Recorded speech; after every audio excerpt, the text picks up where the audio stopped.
Good afternoon. Welcome to Lunch with Books live stream and the beginning of a new series that is presented by archivingwheeling.org, and it's called Lesser Known Legends of Wheeling. This is our very first one with Dr. Christina Fisanick, who I will introduce in a moment. But first, I would like to tell you that next week, Kirk Hazen, who is a linguistics professor at WVU, will return. He did a program for us a long time ago when I first started at the library. But he'll be talking about Appalachian Englishes of the 21st century. This is a collection of essays and other work and research about various dialects throughout Appalachia, which is quite large, as you know, and features an array of different dialects. So it'll be very interesting, and that is next Tuesday, December 1st. It will be December 1st at noon. Today, as I mentioned, our guest is Dr. Christina Fisanick, who is an associate professor of English at California University of Pennsylvania, where she teaches first-year writing, creative nonfiction, and digital storytelling. She is the author of more than 80 articles on local history and more than 30 books, including 2 memoirs, 2 Week Wait, Motherhood Lost and Found, and The Optimistic Food Addict Recovering from Binge Eating Disorder. In addition, she is the co-author of the forthcoming book, Digital Storytelling and Public History, A Guide for Educators. Here is Christina Fisanick. Hello, everybody. I am really quite excited to talk to you about Joseph Ray today, but I have a few things I want to say before I do that. One, this is the week of Thanksgiving, and I think it would be just ridiculous not to thank what I think is the best library in the whole United States, and to thank Sean Duffy and Aaron Rothenbuehler and everyone else at the library for keeping the lights on, so to speak, even when the library has been closed because of the pandemic. They've kept I guess our juices flowing with programming and other things to get us outside of our heads in a sense, and help us remember that we're all in this together. So I want to thank them all for doing everything that they do for us in Wheeling and in the surrounding communities. So today I'm going to talk about Joseph Ray, who is a mathematician and so much more than that. And I want to open, before I take you to his history, by talking to you about a little bit about Wheeling history in general. I am absolutely fascinated by it. Because it's none of it, and I suppose this is true of all history, but it seems to be really true of Wheeling history, that none of the stories I have ever told have ever just been linear.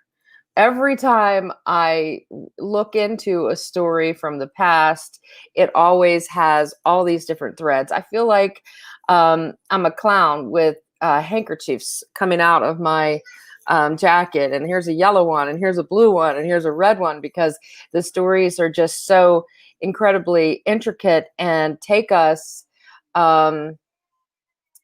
just to places that you would never expect. I did a story on Mark Twain, for example, not long ago, in which I discovered just unbelievable facts that related to the Wheeling area, that his cousin is the founder of Sherrard, the Marshall County, Ohio County, it's on the line, place that I mean, these things I would never have guessed. And so expect to see that in this story too. I want to thank Jeremy Morris for giving me this idea so long ago.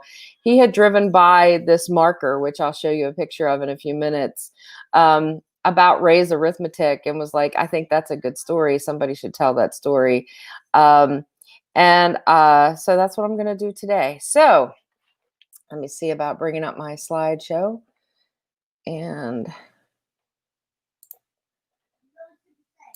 I don't normally use PowerPoint, but I had such great, at least I thought, interesting slides that I wanted to show you. And some photos that I thought made this presentation great. So This is Joseph Ray. He is a lesser known wheeling legend, and he looks a bit formidable in this photo. But I think that you'll find that he actually really did have a heart of gold. So I want to begin by talking to you about the 3 R's. And I think most of us of a certain age remember people talking about the 3 R's: reading, writing, and arithmetic. And it actually came from St. Augustine's Confessions. And I, it's probably over the top, but I thought that this was important. This is the passage from Augustine's Confessions where he talks about the 3 R's. And I consulted with Gerard Nicastro from West Liberty University on how to pronounce this. And if it's wrong, forgive me, Gerard. Namilas primas ubi legere et scribere et numere discitura. And what that means from the Confessions is, for those first, where to read and to write, and ciphering is being learned. And so basically he was saying that the reason why we have schooling, the reason why we educate people, is for these 3 reasons: to read, to write, and to do mathematics. And so from those 3 R's, we go into our presentation about Joseph Ray, who was a mathematician born in Valley Grove. So this is a copy of or a picture of the sign, the marker that's in Valley Grove. You may have driven by this before on Route 40, but sometimes it's hard to see, especially in the summer, because these trees that are in the background that you can see in the photo sometimes will cover it and you can't read it, and it just looks like a post there. But what it says is that Joseph Ray, who wrote the celebrated Ray's Arithmetic, was born November 25th, 1807. At the age of 16, Ray went to Cincinnati, where in 1834 he published the first of his series of textbooks on arithmetic and algebra. So there's a marker there, thankfully, and we can learn more about what he did. The farmstead was on Battle Run, and it's just about roughly 4 miles from West Liberty and a couple of miles off of National Road. So where you see this marker on National Road, you have to turn right and go up a hill to find the old homestead. Their home, where Ray grew up with his siblings and his parents, was torn down, I believe, in 1915. So the house is no longer standing there, but obviously the land is still there. So he came from this really hardworking family. His parents were William and Margaret Graham Ray, and they are buried in Dement Cemetery, out very much near where that marker is. You have to go. I should have created a map for this. But both of his parents were from Irish descent. He was one of the oldest of 9 children, so he had 8 siblings, and they were raised in the Society of Friends, or the Quakers. And that's really important because the values of the Quakers, their belief system, really impacted the type of person that Ray was, and his industrialness, but also his compassion for his community and for taking care of others, and so on, which we'll learn more about soon.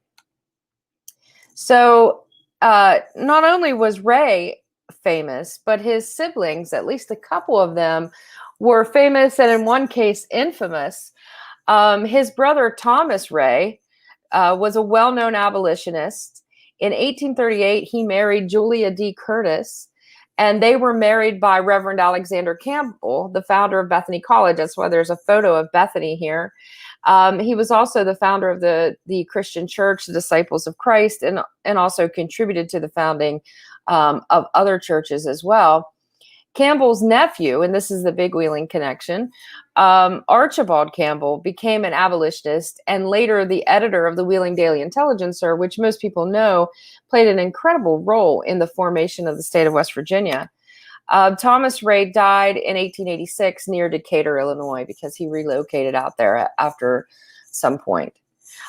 He also had another brother who was rather infamous. And his story is probably my favorite part of the siblings.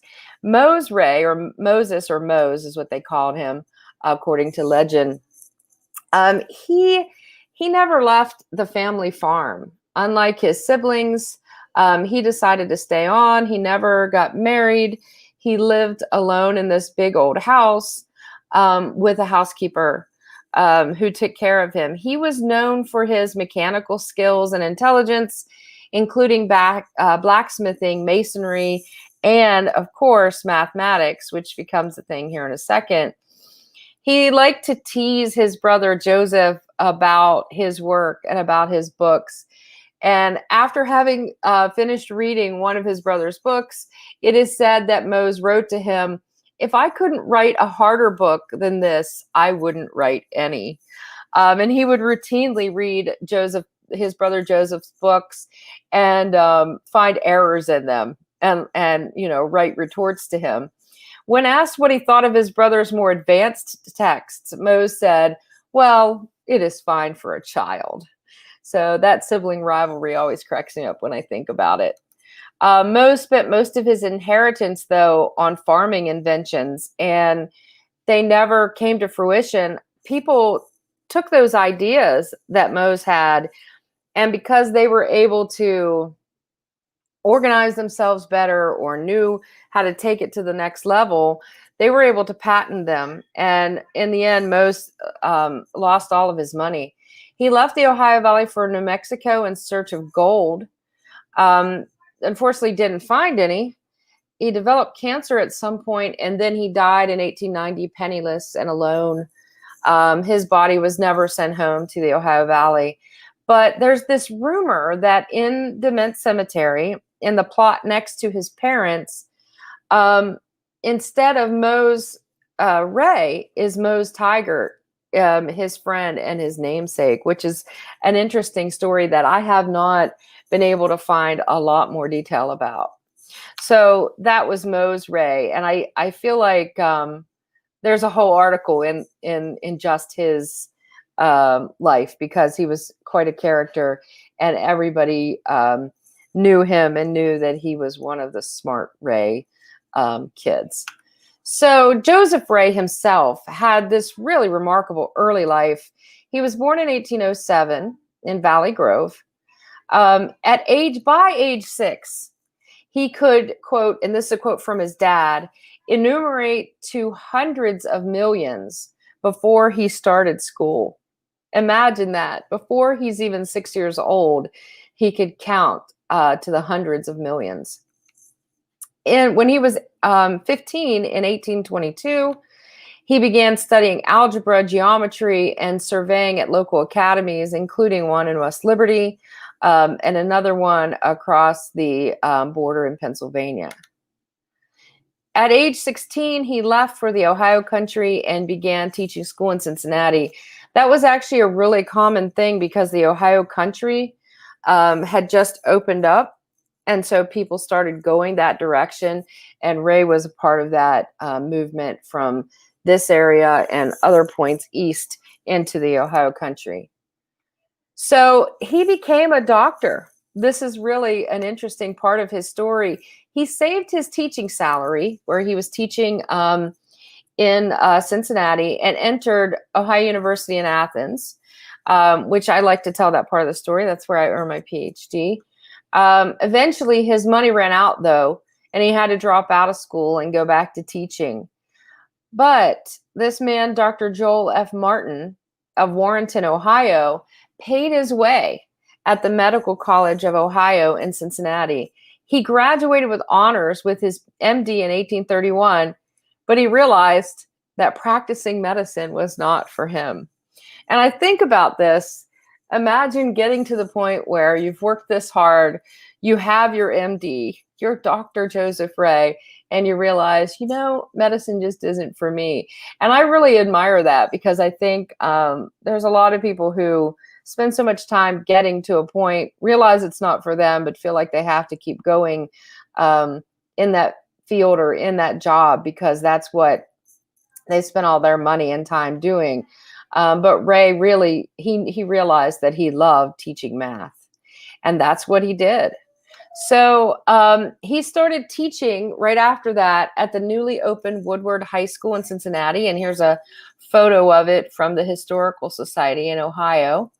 And remember this image because we'll see it again later. And you can see there's some wagons and people walking in front of the school. It was founded by William and Abigail Cutter Woodward. And if you know anything about Ohio University history, the Cutters were contributors to it as well.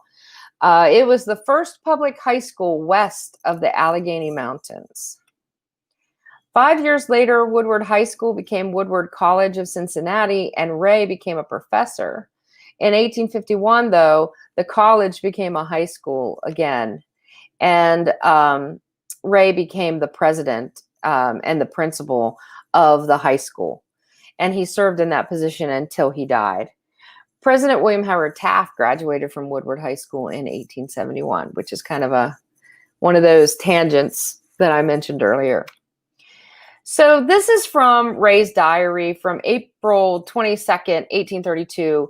And this is one of those things I think that I was talking about earlier in terms of this Quaker upbringing, this very plain and simple, hardworking life, an empathetic life. And in his diary that day, he wrote, system is everything. Let a man always rise at a certain hour, I would say 5 o'clock at this season of the year, and attend to his business in a certain order, have a time for every action and a place for everything. And in this way, he will accomplish enough to astonish himself. And certainly Ray accomplished enough to astonish himself and the rest of us. He went on to become the author of the best-selling arithmetic books of all time, at least up until I think the 1960s.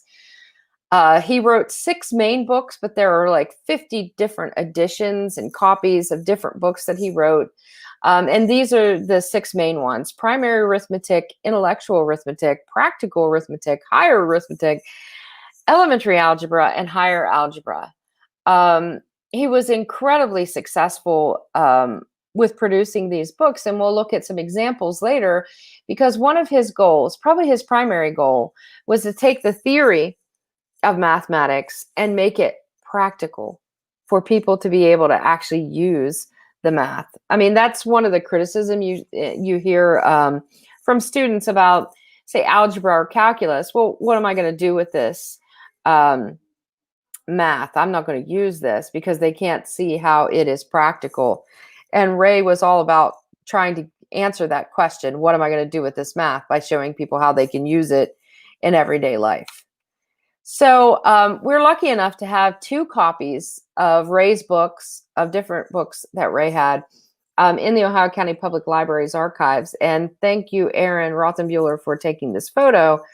The first one is from 1877, and it's Ray's New Primary Arithmetic. And the second one is actually an answer key for the math, because back then you had the book and then you had the answer key, whereas most of the books that would come out much later, you would have the textbook with the answers in it. So, because the teachers didn't always know the answers. From the preface to Ray's Arithmetic, and this is what I was talking about earlier, to combine the clear explanatory methods of the French mathematicians with the practical exercises of the English and German, so that the pupil should acquire both a practical and theoretical knowledge of the subject. So that was really his aim.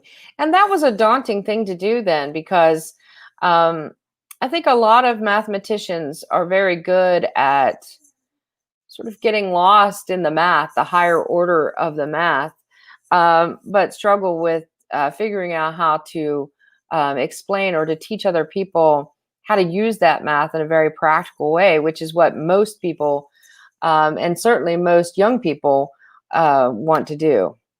So here's an example, though, from one of his books. He really loved playing with math and playing with words. And in fact, one of the things that people say about him is that although he was obviously a very serious man in many ways, as you could tell, he got up at 5 a.m. and started his day and was very, precise about how he spent his time. But he was also very playful. In fact, there are many accounts from students and from other people on his campuses where you would see Ray out playing basketball with the students, or just hanging out and laughing with the students and telling jokes and so on. But this is his take on Pythagoras' theorem. He actually wrote a poem about it. A castle wall there was whose height was found to be 100 feet from top to ground. Against the wall the ladder stood upright, of the same length the castle was in height. A waggish youngster did the ladder slide, the bottom of it 10 feet from the side. Now I would find how far the top did fall by pulling out the ladder from the wall. And if you know the Pythagorean theorem, you can tell by looking at this illustration why that makes sense. It's actually a brilliant little way of combining sort of the rhyme and the fun of poetry and word with thinking about, oh, this is how we find the answer to this. A squared plus b squared equals c squared, the Pythagorean theorem. So he also did, in addition to these books, he was friends with William Holmes McGuffey. And a lot of you probably have heard of McGuffey because he had the famous McGuffey Reader series. And in fact, if you go to Pennsylvania, not far across the line on Route 40, you'll find the McGuffey School there. McGuffey was also a Woodward College colleague, so he taught there with him. And together they organized the Western Literacy Institute and College of Professional Teachers to better train teachers. McGuffey, of course, wrote that famous series, and it was the best-selling textbook of all time, not just reading textbook, but textbook of all time, between like 1830 and 1960. And of course, he was born not far from Ray in West Findlay, PA, so it's not that far away. So he and Ray and McGuffey worked together as these like incredible brains, not just people who understood reading and writing and math on a deep level, but were able to articulate that and help teachers put into practice the same things that they were trying to do in their textbooks. Sadly, Joseph Ray died in 1849 during a cholera epidemic because he was an MD, even though he wasn't licensed anymore. He took care of the people in his parish and ended up becoming very sick himself. And that weakened his immune system. It weakened his lung capacity and a number of other things. And he died from tuberculosis on April 11th, 1855 at age 47. Ray and his wife, Catherine Gano Burt, and their son are buried in Spring Grove Cemetery in Cincinnati, Ohio. I lived in Cincinnati for 5 years, and I obviously didn't know who Joseph Ray was then, and I regret that because I would have liked to have gone to take a photo or to visit his grave. He had other accomplishments as well. Ray was the president of the Ohio State Teachers Association in 1853. He became an associate editor of the Ohio Journal of Education, where he initiated a mathematical department in 1854. So one of his aims with that, I thought this was really fun, is that he would solicit complicated math problems from other math teachers and other people doing math and feature them in the Ohio Journal of Education and get people to try to figure them out and to solve them. And I thought that was really fun because it created a dialogue about challenging mathematical equations and mathematical challenges. He also served on the board of school examiners and the board of directors of the Cincinnati House of Refuge. So his Quaker beginnings stayed with him all of his life. Not only did he serve in an intellectual capacity, but he was also a beloved and caring member of his community and did his best to take care of people any way that he could, not just his students, but the surrounding community. So, Ray's arithmetic in the 21st century. When I did research for this really blew my mind. I had no idea. You would think, I think they said, or it was stated in some of the research that I did, that schools stopped using Ray's arithmetic in the 1920s or so. Some schools were still using them into like the late 50s, maybe early 60s, depending on where you went and what people were trying to do with math with their students. But then the homeschool movement came along in like the 80s and the early 90s. And obviously it is continuing full bore today in the 21st century, not just because, there's a real interest in homeschooling, but partly because of the pandemic and people are trying to find solutions on how do I teach my kid math in a practical way. And so I thought this was fun.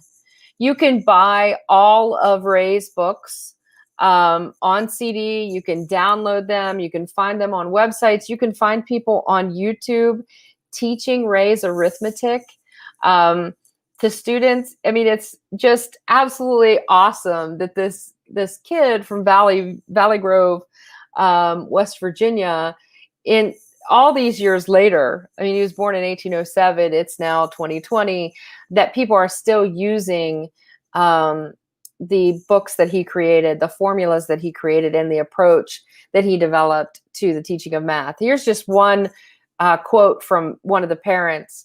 Real world applied mathematics. By providing plentiful and intriguing word problems, Ray's arithmetic enables children to bridge the gap between abstract math and the real world.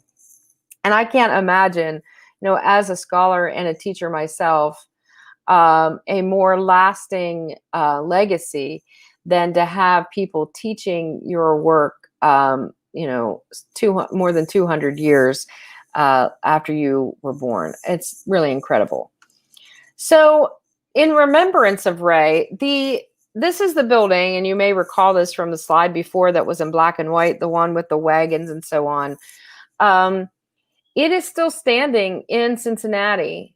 And in 1976, it became the School for Creative and Performing Arts, which was a public school offering training in dance, drama, instrumental music, music theater, technical theater, visual arts, vocal music, and writing. Now it has become an alumni apartment building. So kids who had gone to that school, and it was a public school, which is amazing. It's one of the only public schools. It was one of the only, and still is because they built a new building. One of the only schools of its size, and to be public and to do the visual arts and creative arts and performing arts in the entire country. It was also on these grounds that there was the home of Levi and Catherine Coffin. They were well-known abolitionists helping slaves escape from the South into the free state of Ohio and on to Canada. Levi Coffin is often called the president of the Underground Railroad. And I bring that up to note that although there's very little evidence talking about Joseph Ray's involvement in the abolitionist movement, there is some, and I think it's further substantiated by the fact that the Coffins had their home on school grounds, and certainly Cincinnati was a major site for freedom when slaves were escaping the South. And so the building where Ray taught is still standing. So in front of that building, there is a double-sided marker, and it explains not only the history of the building itself, but also includes a bronze medallion in Joseph Ray's image in honor of his lifelong dedication to educating young people. And as I say here, that's not bad for a Valley Grove boy Not bad at all. So that is the life and times of this incredible man, Joseph Ray. But I am not about to let anyone off the hook that easy. As a teacher myself, I thought it would be fun if I gave you a couple of questions. And so I prepared 2 questions. These are directly from Ray's books. And so I'm asking you this: are you smarter than a 19th century 5th grader? So here we go. This is our first question. Now I'm going to give everybody a chance to work on this before we reveal the answers. Okay, here it is. If sugar worth 2.5 cents a pound be mixed in equal quantities with sugar worth 4.5 cents a pound, how many pounds of the mixture will be worth $1? And go. You have 5 minutes. While you're working on that, I encourage you to think about how you would solve this problem. What kind of equation would you develop? And imagine, this is from a 5th grade textbook. How would a 5th grader, so somebody 10, 11 years old, how would they approach this? As you can tell, the problem is very practical because I'm guessing that there's different kinds of sugar from different kind of plants and sources that would have been worth more. And this is something that they would have been confronted with when they went to the store, if they were shopping for their parents or later in their own lives. And it would have been really valuable to know how to figure this out so that you wouldn't be cheated, for one thing, and also so that you knew that you had enough money to get what you needed. And so I'll read it again. If sugar worth 2.5 cents a pound be mixed in equal quantities with sugar worth 4.5 cents a pound, how many pounds of the mixture will be worth $1?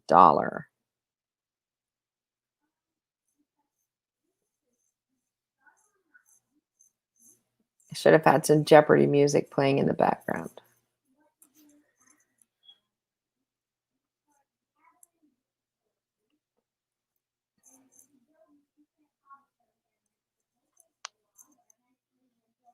Okay, so I have one more question, and then we'll have some time to chat if you want to ask me some other questions. This is my favorite. Now remember, this is from a 5th grade textbook back in the 1800s. A man and his wife can drink a keg of beer in 12 days. When the man is away, it lasts the woman 30 days. And what time can the man drink it alone? When I posed this question to a friend of mine, he said, well, the man can drink it in 12 days because his wife isn't there to give him the side eye, which I thought was really a funny way to approach this, this question. So let me read it again, and then I am going to escape my slideshow and come back on the screen and see what kind of questions that you have for me about Joseph Ray and these tough questions that he had put in his textbook. So a man and his wife can drink a keg of beer in 12 days. When the man is away, it lasts the woman 30 days. And what time can the man drink it alone? It's such a great question for 5th graders because, you need to know how much beer you need to buy. Okay, so thank you for paying attention to my slideshow. If you have any questions, obviously ask me on the screen, but you can contact me at fisanick@calu.edu. So,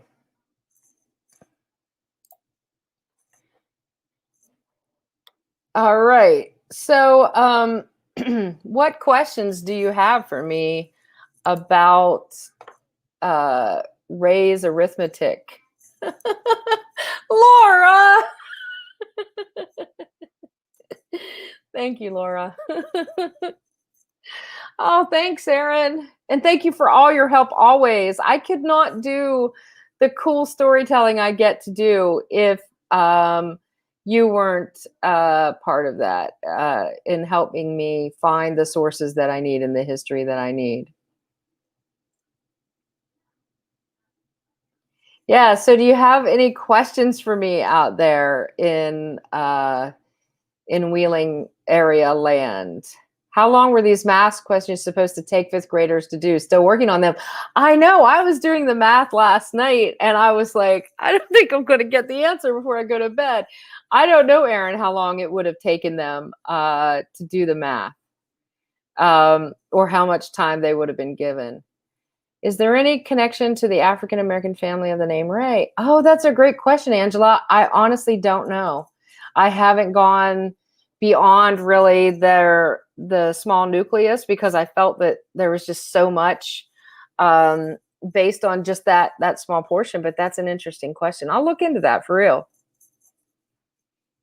And you can tell. I mean, this was such a fun bit of research to do, and you know, I'm an English professor and people often assume that we don't like math, but I love math, especially word problems and geometry. And I'm just so thrilled that Ray was, part of our community. Oh, that's so cool, Angela. Oh my goodness. Oh my goodness. I would love to see some of those copies of Ray's Arithmetic. I haven't been able to personally get my hands on a copy because of the pandemic. I haven't been able to go to our library and look at the copies that Aaron has found. And I have tried to buy copies just to have it. And the only copies I find are so well worn that they're just too fragile to even have. I mean, they're falling apart. And I think that really says something about the testament to Ray and his genius, that people today are still using his questions and still using his words and books in their lessons, because it makes sense that we would want to be able to talk about the theoretical things behind math. And yes. And I have the answers in my notes that I can reveal later, but I want to give more people, and especially people maybe in the recording who see this, a chance to come up with the answer so that we don't give it away. But yeah, can you imagine being in fifth grade though? Does that mean that those fifth graders were smarter than us?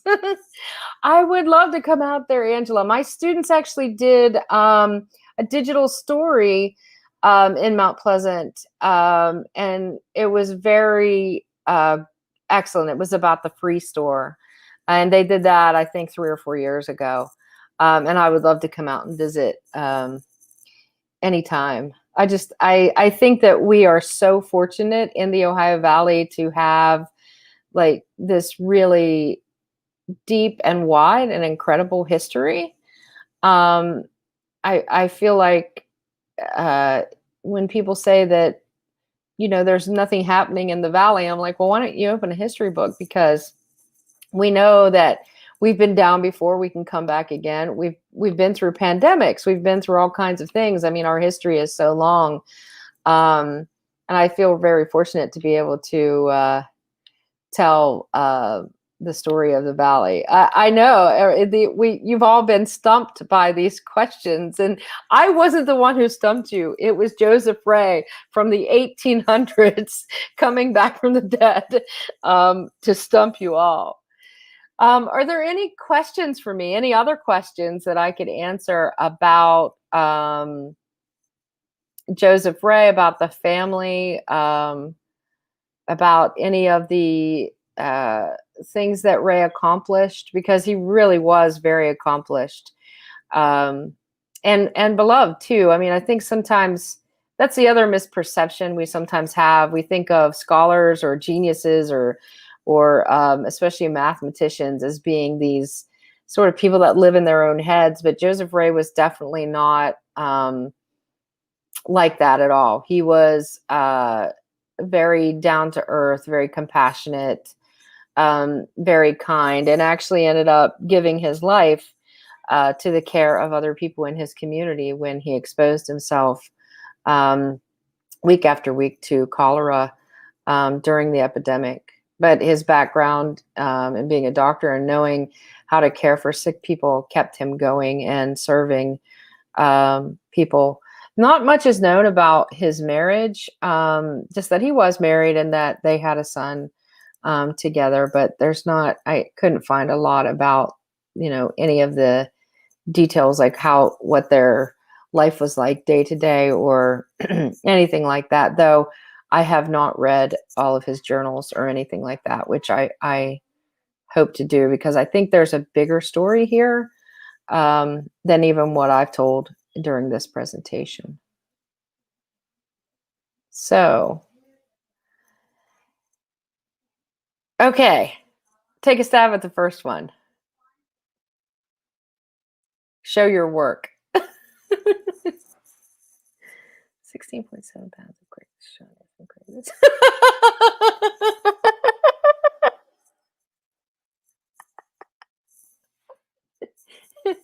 That is correct. Yes. I know. It was fun because, when you're figuring this out, you're like, wait, yes, you were right.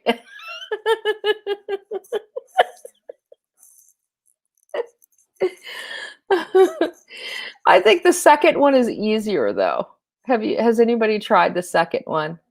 Because the first one, you're like, wait, do I put all the sugar in one bag, and then is it worth do I do that by 7? It's worth $7.07 a pound, but no, that's not right. Because it's still worth 2.5 cents a pound, but it's combined. And how do you? Yeah, but I think the other one, the one about the kegs of beer, I think that is an easier one to solve, and I can read that again if you want. The second question was, let me see if I can find it in my notes. A man and his wife can drink a keg of beer in 12 days. When the man is away, it lasts the woman 30 days. And what time can the man drink it alone? So that was the question.